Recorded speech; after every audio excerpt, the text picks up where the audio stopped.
All right, so this beautiful game is Parks and Potions by Moon Saga Workshop by Chris Eastridge. If you don't know, Chris sent me a copy of this game for me to show off during Dice Tower East. A ton of people had a good time playing this game. This game was crowdfunded, I believe, last year, has a few expansions on the way, and I'm going to be going by the before you buy for this game, which means I'm going to show a little bit how to play, some details about the game, my opinions, my thoughts, some facts, and so forth. If you don't know, I'm Caravan Dan from Gaming Caravan, and let's get started with this before you buy. So let's go ahead and go into the facts of this game. So Parks and Potions is a light 45 at the longest minute game. The theme is you're all park rangers going throughout the parks. You're going to see some animals that need help. You're going to mix some potions for them, give them the potions, and send them on their merry way. The more animals you help, the more points you get. You get points through set collection from the symbols on the cards. You get points from the actual point values on the cards, some extracts depending on how many extracts you actually go for. And that's just about it. Very simple game. It's a light, it's about 45 minutes max, 2 to 5 players, very simple game, a little bit push your luck, some dice rolling, set collection, beautiful artwork, which is like what the game is predominantly known for. Now onto similar games. Some games that are remotely similar to this are Parks and Potion Explosion, namely because Parks has a similar theme to the game. If you don't know the game of Parks, definitely look it up. There's a new version. I don't know too much about the new version, but the first edition of Parks has a similar theme, but with a completely different type of gameplay loop. And Potion Explosion has a similar theme as well in a completely different way. In Potion Explosion, you're actually moving around balls to have them combine, gain resources to create potions as well, and get points based on the potion to complete. However, in Potion Explosion, you're trying to do different kinds of set collection, and you actually utilize the potions for abilities and effects during the game. The main selling points for this game 100% is the art style. The art is absolutely gorgeous. No idea who the artist is, but definitely want to see more from their work. This art is out of the park. I very rarely show the inside of the game boxes because usually they don't have anything in there significant, but this inside of the game box is gorgeous with the nice leaf display on there. It has a little hinge, which is very, very nice to have a little box come with the game, namely because it keeps everything intertwined and separate from everything else. You don't have to worry about anything mixing. You don't have to worry about the game's vertical being taken around places or anything. It is all very safe and secured in that box. Additionally, there's a spot on the side if you end up buying the neoprene mat, which in my opinion, you definitely don't need the neoprene mat. But when it comes to small-ish card games, if you very much like them, if you're going to be playing them a lot, definitely go for the neoprene mat because the neoprene mat just adds spaces for you to put things, as in a lot of ways, but also it's just absolutely beautiful, adds to the game 100, just shows a little bit more of the art and adds to the theme of you like walking down nature because you see the trail you're walking by, you see some water, some trees, some flowers, and all that fun stuff. Going into the gameplay, how to play of this game, it's very simple. Whoever the player is going to be rolling these 4 dice. You step 1, you roll them, and there are 4 colors for you to choose from. Now in this case, there's only 2 on 4 dice, but what you do is you're going to draft, or not really draft, you're going to gain 2 potions that are showing on the dice. So right now it's gray, gray, yellow, yellow. So I can grab a yellow, a gray, or just both, or one of each. So I'm gonna grab 1 yellow and 1 gray, and that's my turn. Now for your free action, what you can do is actually utilize the colors to combine primary colors, combine secondary colors, combine absolute colors, I believe they're called. So basically, if you combine a red and blue potion, you're able to create a purple potion. If you combine a blue and yellow potion, you get a green potion. If you combine 2 secondary color potions, you can create a gray, black, or white potion. If you don't remember all that stuff, just remember color theory. And if color theory is too hard for you, even though you learn it in like 2nd grade, all you need to do is look at the shape of the potion. Circles are the primary colors that can be combined with each other. Triangles are the secondary colors that can be combined with each other. And the squared are the absolute colors, or the tritary, that can be combined with each other to be a wild of anything you need.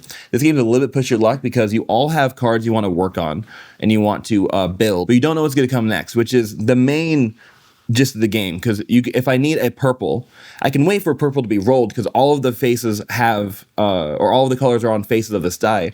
Or I can take the secured red and blue, which might cost me some extra pulls, but allows me to get the color I need for a fact. But who knows if I'm even going to get a blue? Who knows if I'm going to get a red? These extracts that you guys have, when you get extracts, they act as wilds, or you can get points to them at the end of the game, depending on if you completed any of the other like science experiments cards. Those cards aren't animals, but they allow you to score extracts in different ways. You get extracts by whenever you grab a card from the row for you to build from. Some of them have the extract symbol. If they do, you're going to gain it. And whenever you complete that card, you're going to be able to use the extract that you have. Now, if you don't know, your backpack can only hold 6 different kinds of potions. You can mix at will for free at any point in time on your turn. So if you want an extra space, you can combine 2 potions to make a new color if it behooves you. And additionally, on these cards, depending on how you play, I don't play with asymmetric abilities when it comes to super simple games, just so it stays pure, easy. No one has like a different variable question, but the game does have asymmetric abilities, very small on your cards. On your backpack cards at the very top, it says an ability. Once you use that ability, you flip it over, and then now it's blank, so you don't have the ability anymore. It's only one time use in the game, and whenever ability is that small, I typically get rid of it sometimes, just so it's a very clean, easier experience. But you're free to use it if you so desire. After 3 rolls and 3 grabs from all the players, you're going to do the public objective. This will be, you'll be able to use the stuff you have inside your backpack to fulfill cards you have. You'll also all draw a new card, I believe. But you will definitely gain new cards. You can choose to wipe the whole thing. You could choose to replenish it from the top of the deck. Overall, that's the whole game. You do this for 5 or 6 days, depending on the player count. It's a very simple experience.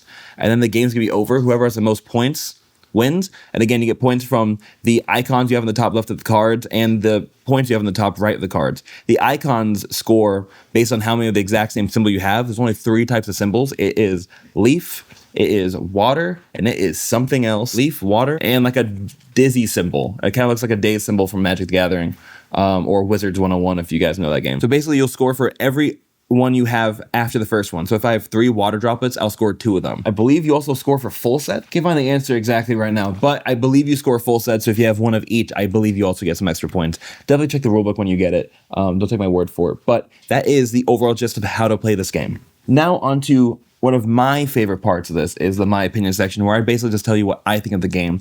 And the things I noticed. So starting off, we have how the game felt. The game, I don't believe, felt specifically like I was a park ranger. I don't feel like I was really helping these animals, just because in my mind, I don't understand how giving potions to animals helps them too much. But I do love seeing the animals. I do believe I'm like going through, looking at the animals in the deck is kind of like traversing down the forest to see the animals, but I just didn't feel like I was specifically a park ranger helping them out necessarily. But overall, it was cool to go through, look at all the cards that everyone had, look at the cards that were publicly available, and see this animal, that animal. The frog I have on the board right now is just one of my favorite cards in the entire game. It's just a crazy frog jumping over a pond, holding onto a stick. I don't understand it very well, but all these cards is kind of wild. There's also a promo card, which is kind of like a wild phoenix in here. That's pretty dope. Make sure to check your game to see if you have it. I was able to hand out a ton of those at Dice Tower East, which was a blast. And everyone that played the game said they had a good time with it. This game is a fun game. It's very simple, so don't expect this game to be like anything super strategic, super hardcore. But if you're looking for a simple dice roller that uses colors, I do like the fact that you can combine colors to make other colors. It is push your luck, because you're really choosing depending if you want to combine colors or wait for the color to be rolled to fulfill your objective. You have to try to make at least 2 or 3 recipes fulfilled each round.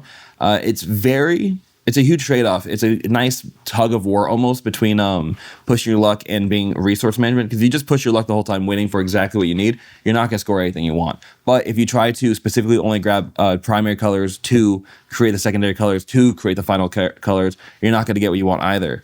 So what you draft is important, and as important as waiting for the right time to use your potions, your extracts, and so forth. I've seen people score a ton of points on their extracts. I've seen some people score nothing for the extracts, and I've seen them both win equally. So there's a different amount of viable strategies in this game, which is pretty cool. Now, I was supposed to go into what I liked about this game section, but I kind of just covered everything I liked about the game, so let's just combine those two into one. What I didn't like about this game, no matter how great a game is, there's going to be something to complain about the game. In my opinion, I think that the resource allocation of this game was, I understand what it was doing, but I think it's a little bit too sporadic. I don't think it should be as easy to get secondary colors or what are they called? Yeah, secondary colors as they are to get primary colors, because there's 2 dice for each. There's 2 dice for basic colors. There's 2 dice for the advanced colors, basically.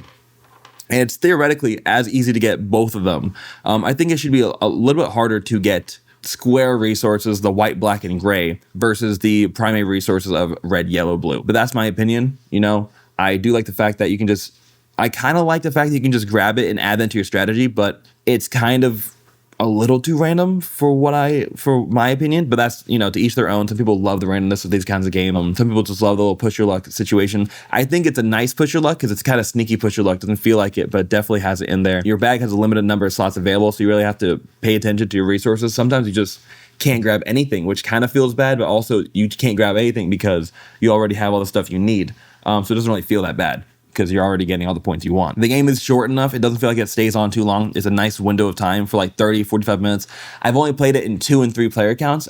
It goes up to 5, but it's a simultaneous action for the most part. The only time that's not simultaneous is whenever you get to the public draft effectively. So maybe it's going to take more time with more players involved, but really the decision's pretty simple. Which card do you want? None of them? Go ahead and grab one from the top. So it shouldn't take that much longer. I would say this game at the very longest with 5 players who are all new, it would take an hour, maybe.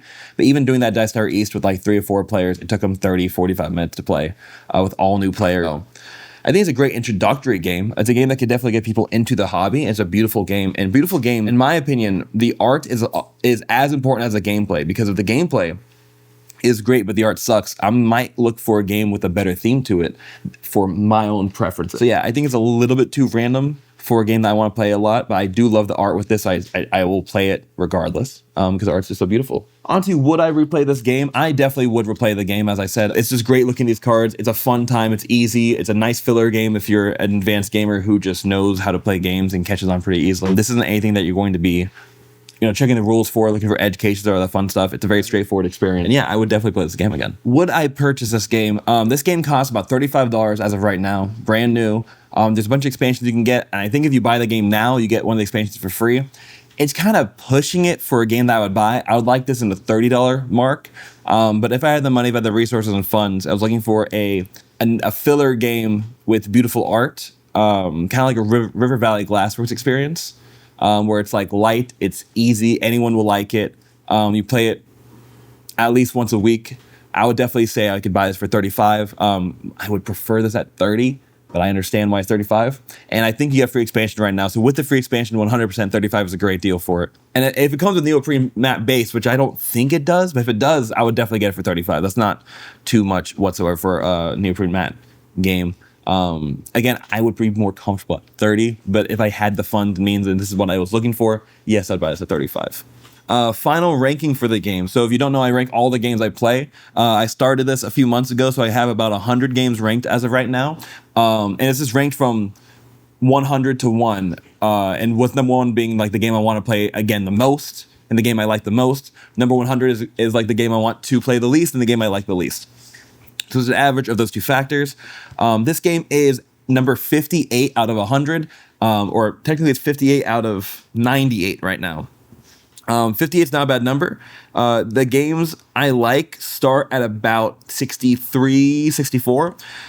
And so 58 is on the lower side of it. Again, it's a randomized, quick, fun game. I do enjoy it. So it is right underneath Rainbow, which is a game by Outset Media, not the one by Allplay. It's a game right above Art Society, which is a drafting, spatial, almost polyomino game about art. Yeah, so this game I do enjoy. That kind of shows you where I have the games that I like, and I don't have anything else to say about it. If you play this game before, go in the comments and let me know what you think about the game. If you want to play the game, go ahead and comment what you're looking forward to about it. And if you want to see more videos by me, go ahead and subscribe, like the video if you like the video. And I hope to see you later. So peace, have a great day, God bless, and I hope to see you at table soon.